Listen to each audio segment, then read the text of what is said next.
Good afternoon and welcome to the Hot Lunch.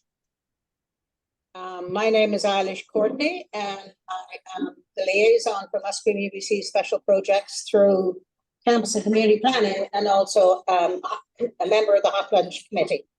I want to start by acknowledging that we're gathered today on the ancestral and unceded territory of the Musqueam people. Thank you. I also want to acknowledge people on Zoom. Not sure how many are there, but hopefully a few. And we want to acknowledge the caretakers and keepers of those traditional lands, wherever you may be. I'm delighted to there's a great group of people here today. Who has been here? Who's here for the first time today? Okay, love it. Love seeing new people always come through here. As you can see, the room is full, so we always, we're selling out these days at this lunch, which is a good thing. We're delighted to have so many staff come out and come and attend. And, you know, get to meet people that you may only know by email. And so make sure you meet. I know many come with colleagues, but also get to know the people around the table too. So I'm delighted to introduce a friend and a colleague, a person I've known for a long time, Adriaan de Jager, who's the Associate Vice President of Government Relations and Community Engagement. And we were thinking back there, thinking how long we've known each other. So Adriaan started in 2002. So yeah, long time here, like myself. So, and we worked together on various projects, but more recently, of course, he's been in the same portfolio as my unit in government relations. I won't tell you much more because I know he's going to share a little bit of information and there was information shared about him. So I leave it to him to introduce himself. So please welcome Adriaan.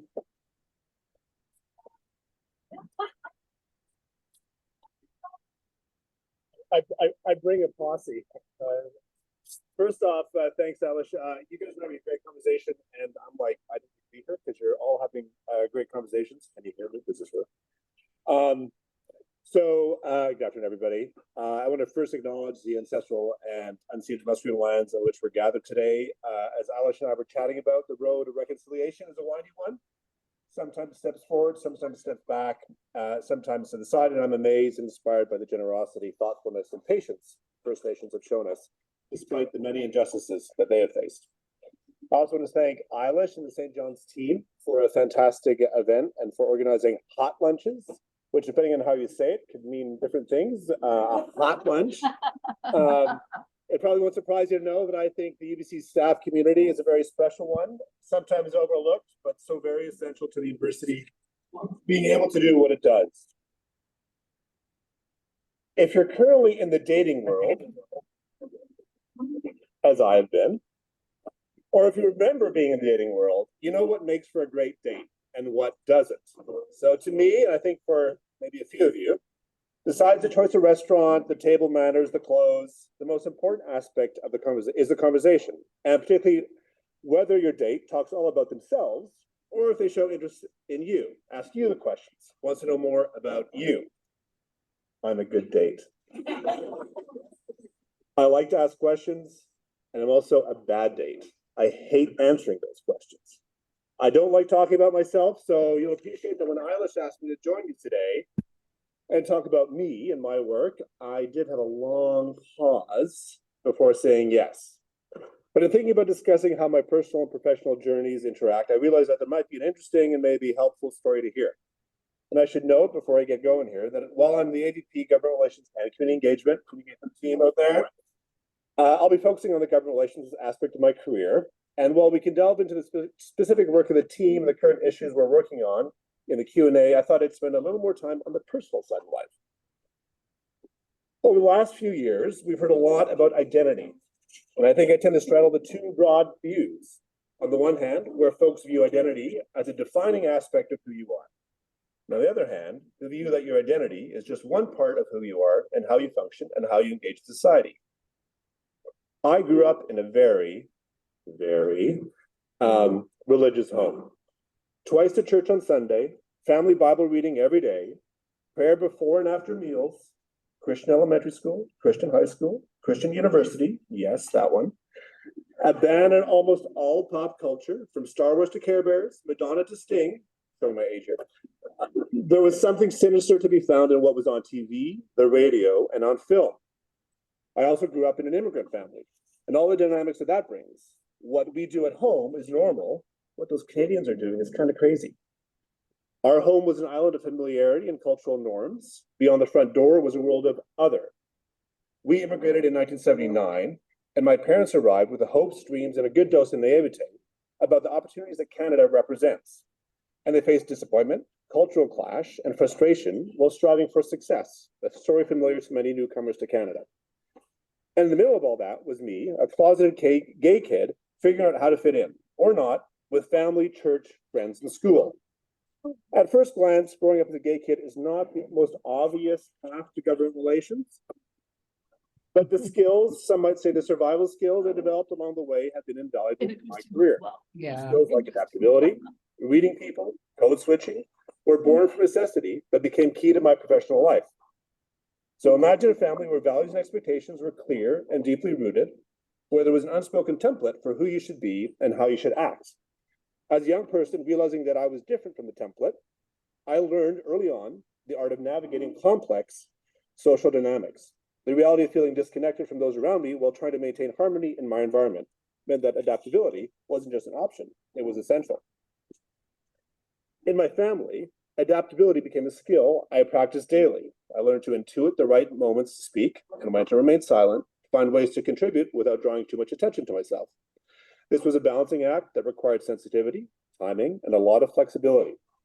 I learned to pivot in conversations, sense changes in people's moods, and adjust my approach to meet different expectations.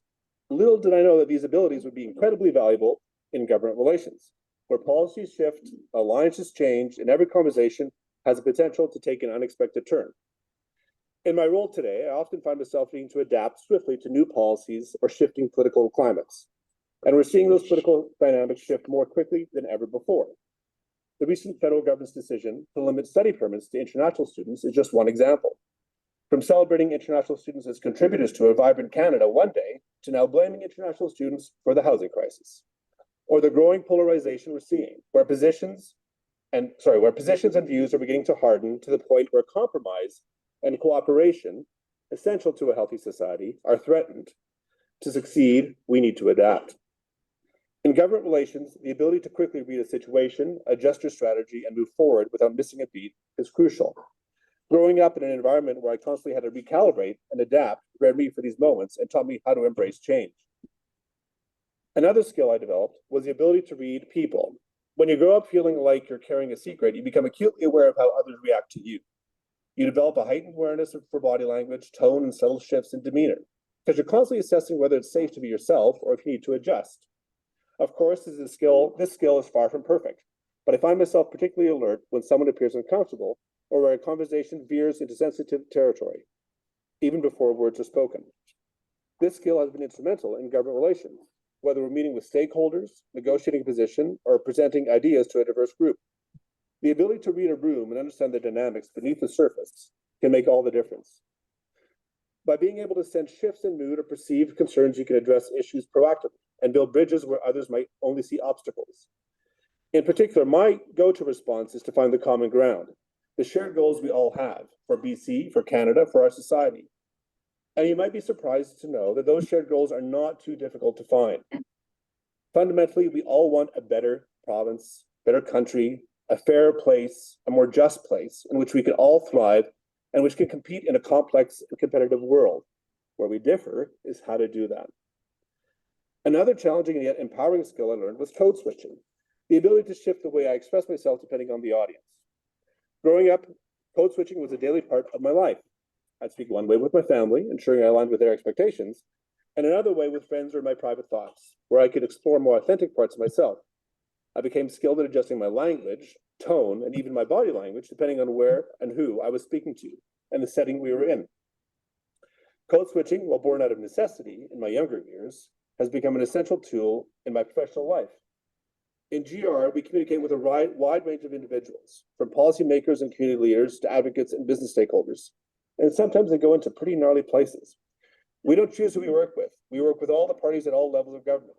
and it's important to meet folks where they are, to know their backgrounds, their views, and their vision for the province or the country. Everyone has their own language, priorities, and perspectives, and the ability to move between those different worlds is invaluable. There were also settler skills I developed, ones that might not have been obvious, have an obvious name, but are nonetheless essential in GR. Growing up with a sense of dual identity required me to become a quiet observer. Now, some might be surprised to hear that, particularly that crowd over there.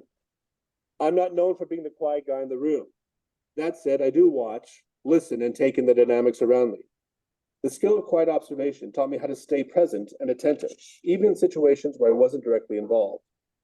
In GR, listening and observing are key components of effective communication. Sometimes the most important insight comes not from what is said, but what is left unsaid. These experiences, these adaptations, and quiet skills were not easy.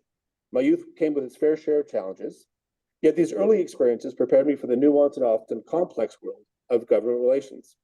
In many ways, that journey taught me resilience, empathy, and the importance of authenticity, even if I couldn't fully express it at the time. So, to those who find themselves navigating spaces where they don't feel they fully belong, know this. The skills you develop in those moments can become your most powerful tools. The quiet adaptations, the unspoken observations, the delicate balancing. These are all the preparations for something greater. They may be forged in moments of challenge, but they become the strengths that empower you to lead, connect, and create meaningful change. Thank you.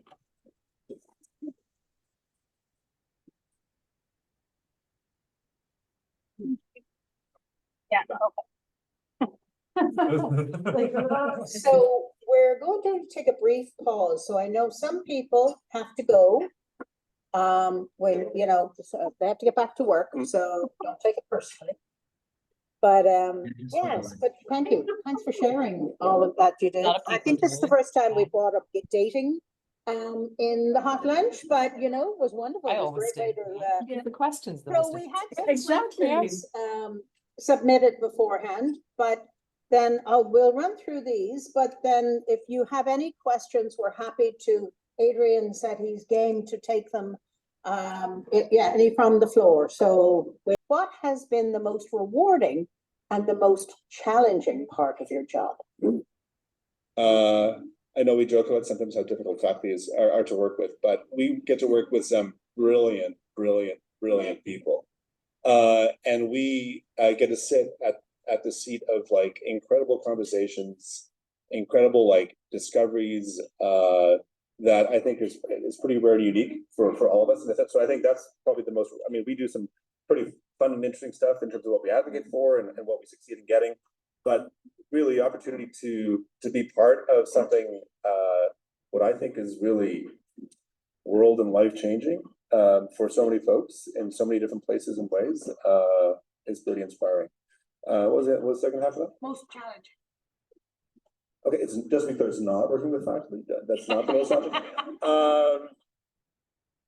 I think it's just a constant reminder that we're here kind of by the grace of universities in my mind exist because of a social contract where, you know, every citizen thinks, okay, yeah, universities have a valuable role to play in society and are important to us, and we need to keep them. And I think the challenge is to remind our own community that we have a duty to attend to that relationship and ensure that broader society understands what we're doing and why we're doing it, and why it's important to BC and to Canada, and doing that in innovative and creative ways. But just making sure that, you know, we're here by the grace of our society, and we get to steward that relationship. And so I think that's the ongoing challenge. Okay. It's a good idea. Yeah. We can think together. What's the one thing? I'm sure there might be more, but what's the one thing that's keeping you awake as part of your job?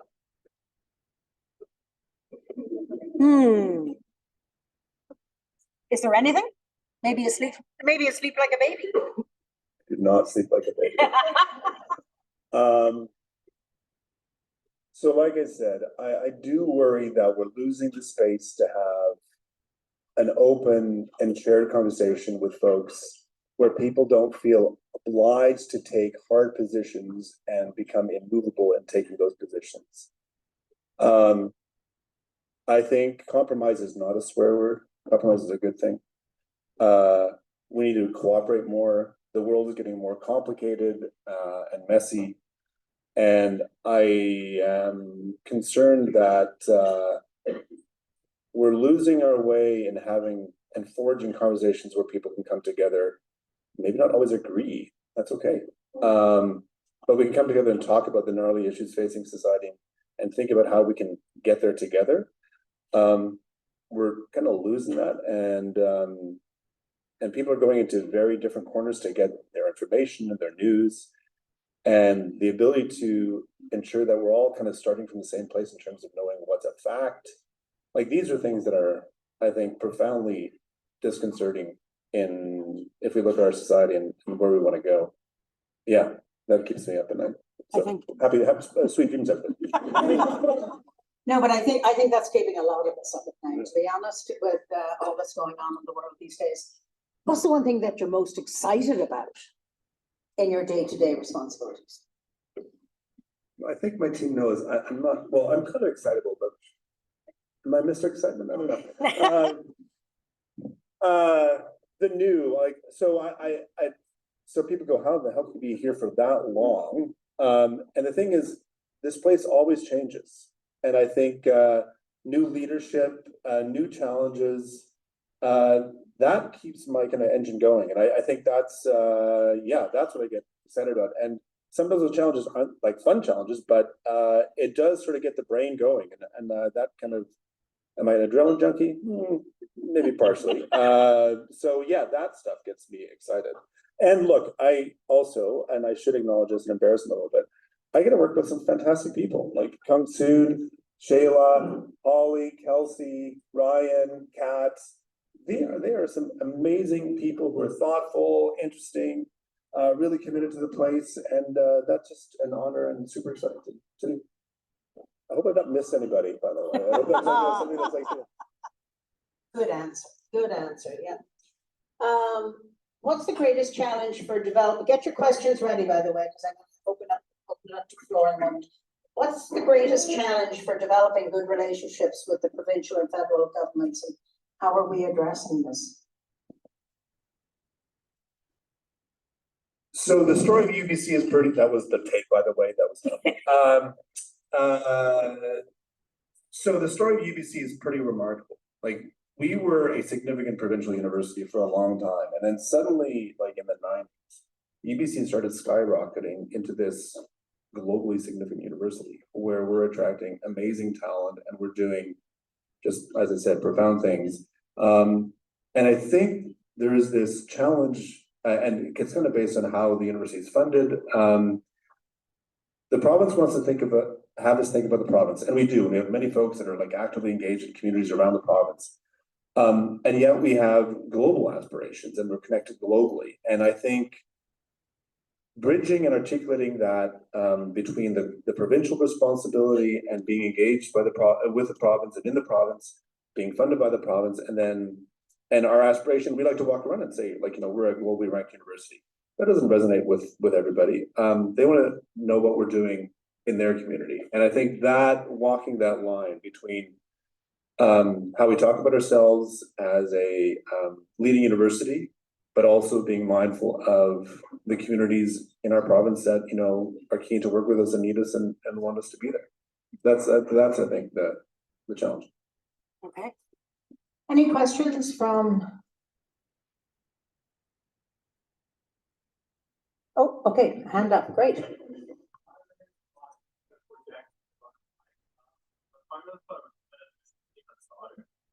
I'm just curious, in the next 5 to 10 years, given the election, given everything that's happening, what are some of your hopes and fears for you? Oh, You don't repeat the question? I missed the end because Henry was talking in my. So did I. Yeah. So I know. I was trying to, but I couldn't hear the question. So I heard the next 5. Yeah, exactly. Well, old team. The next 5 to 10 years. I'm sorry. At the end part. So, in the next 5 to 10 years, Yeah. what are your hopes and fears for UBC, given the election, given kind of the Okay, state of hopes and what's fears. happening? Okay, first off, great projection, because I think everybody heard it, so. I think everybody got it. Well, so like I said, so this, from my perspective, we're here by the grace of like the general public who says, yeah, universities still have a value to society, and we have been given the responsibility to educate the next generation of British Columbians. The research we do is important. I would hope that continues. That society still says, yeah, universities matter, and that we need them, and they play an important role for us. I fear that may not be the case, and that without properly attending to our connection to community, society, the citizens in BC, in the country, we lose that legitimacy, and people will question why they're sending their tax dollars to a place like this. So I think that requires a lot of work on our end. Colleagues in the VP external portfolio, communications, among others, community engagement, GR. But I think that just requires a lot of work, and we are living in very, very different times. And I think it's to meet people where they are and to sort of speak to why we matter and what we do matters. Thank you. Yes?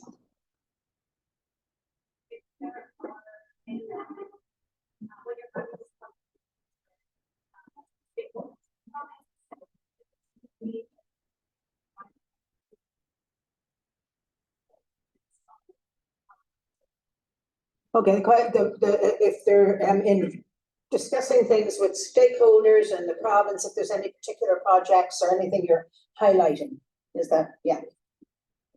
Yeah, so there are a couple of variables there. One is we've got a duty to represent the breadth of the institution, right? So we work hard to ensure that we're not like advancing one sort of neck of the woods over the other.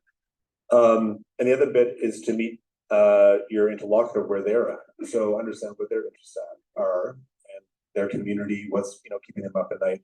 So for example, we have folks, we recently had some MLAs through from Quinnell. So wildfires is right there and relevant for them. So we're talking about Lori Daniels and her Center for Wildfire Coexistence, for example. But then you have other folks that are actively engaged on the health side, and we know that there's a health interest. So we do try to really meet folks where they're at to demonstrate what is happening at UBC matters to them and how it's connecting. And we also work hard to identify what's actually happening in their community. I mean, UBC is so huge. It's just amazing how we can not easily find, but we can find examples of what's happening in ridings throughout the province. So if that's happening, people just completely light up, either ridings or alum. That's the other part of the story here. We produce is not the right word. We get to see so many students walk through the university, and they then are become active members of their community, wherever that is. And so to highlight that is fantastic, and people really respond to that. That I know that's kind of like avoiding being very specific about the question, but I mean it is a pretty broad. We do draw on a broad range of impact. Yeah, we're graduating. We're sending off a lot of alum these 3 days. It's graduation, yeah. So lots more. I'm going out there and doing marvelous things in the world and the community. Other questions? Yes. Oh yeah.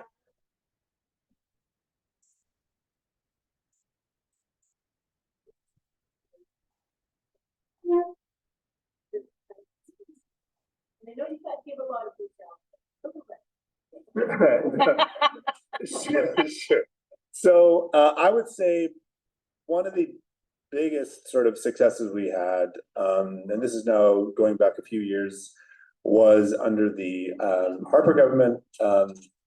We worked very closely with that PMO, which was very open to engaging with the sector and to sector leaders, which might surprise folks. It was very, very open. And we landed the Canada First Research Excellence Fund, which was a new fund. I think we were prompted to think about new ways to fund research that would resonate with that particular government. And so we, excuse me, so we developed with colleagues in McGill and Toronto, this concept for this Excellence Research Fund, which really resonated with that PMO. And we landed that, and that thing has been running now for a number of years. It funded the Quantum Matter Institute, and has taken that to a whole new place. So that's a very specific sort of success. I think the other bit, and I think this is true for folks in communications, for example, what people don't see are the issues that are managed and the ideas that are sort of like put to the side after some good discussion. And we've had plenty of those, and those I won't talk about, but we've had those, and issues management's a whole other ball of wax. Yeah. That was a, yeah. Yeah. And then we were, it's that cord. And then we were thinking you were gonna, share some sort of details about some conversations, but no. That's why you're in the job you're in. We've talked a lot about government relations, but can I get you to share something about community engagement and some of the challenges within that area of your portfolio, your group? Sure. So first of all, like I said, I think community engagement is becoming ever more important, and I think in part to demonstrate really why we matter, and why we're connected with the community, and also to break this this dynamic where we're the holders of knowledge and community isn't, where we all know that that equitable exchange of knowledge can actually produce pretty profound ideas and new approaches to challenges. So I think, and this is true for universities across the sector, I think conveying the importance of that, particularly during financially challenging times, can be pretty difficult. And I think moving away from it's a nice to have to it's essential. I think it's ever more essential in the the political and social dynamic we're living today. So I think, and we could do a lot more. And I think at UBC, given the size of what we are, it's happening everywhere. And I think that maybe is the other challenge, that it's happening all over the place, and yet we haven't really cracked describing that and celebrating in a way that's sort of lifting all boats. So it's being done in pockets across the university, and yet we haven't quite figured out to say, hey, we are the engaged university, not those other guys up the mountain. And so like, how can we talk about that really honors the work and does it respectfully and celebrates it? Any other questions? Maybe one more? Anyone? I did have one question that came in beforehand, and you may or may not be able to answer this, but do you know if the government plans to remove the limits on international students in the near future?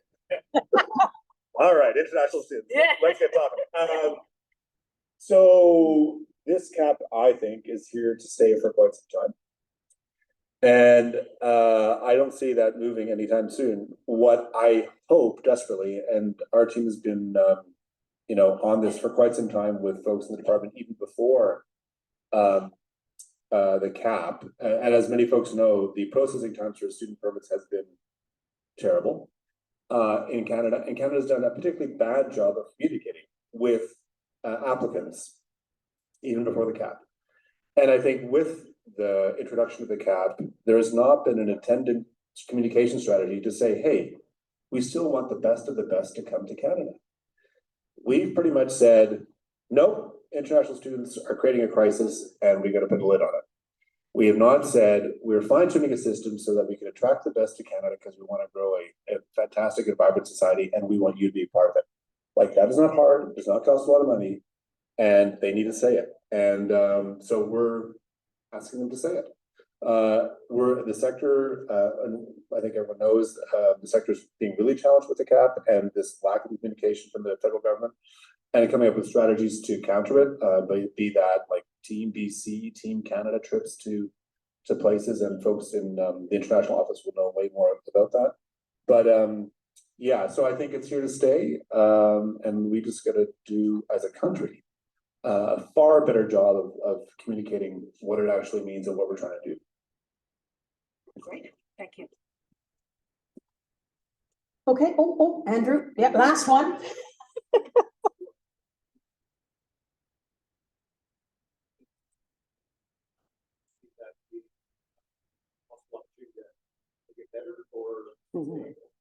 Did everyone hear that? Yeah.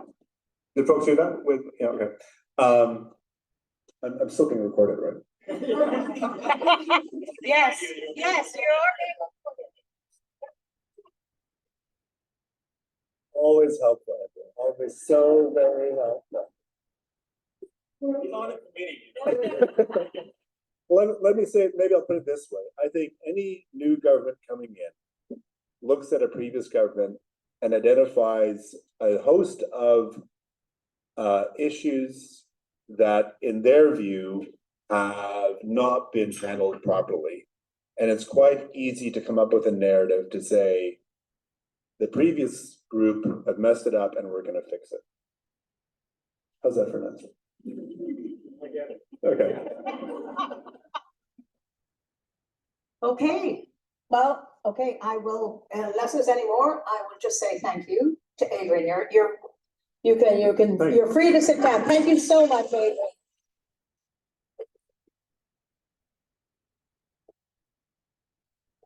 Thanks for sharing your story and you know, how you applied your life, what brought you here to your job. And I think that was really interesting. I love it because, you know, even though I've known Adrian for a long time, and it's the same with other speakers, you get to, you know, people get to share something about themselves and, you know, that we don't know. And so it's great. So thank you for that. And I want to just thank the chef and the staff for a great lunch. I hope you all enjoyed the lunch. Just a quick shout out to the committee. Henry, of course, there's Nick from HR, Shirley Nakata, Andrew Parr, Cheryl, I don't think is here, Jenny and Ray from St. John's College, and also Stacy and Joanna are not able to be here either. But this is the last hot lunch of the term. We won't see you now until January. So stay tuned. I don't know that we know exactly who's speaking in the spring, but watch the website. We'll as soon as we know, you'll know. And yeah, we'll look forward to seeing you then. Thanks for coming.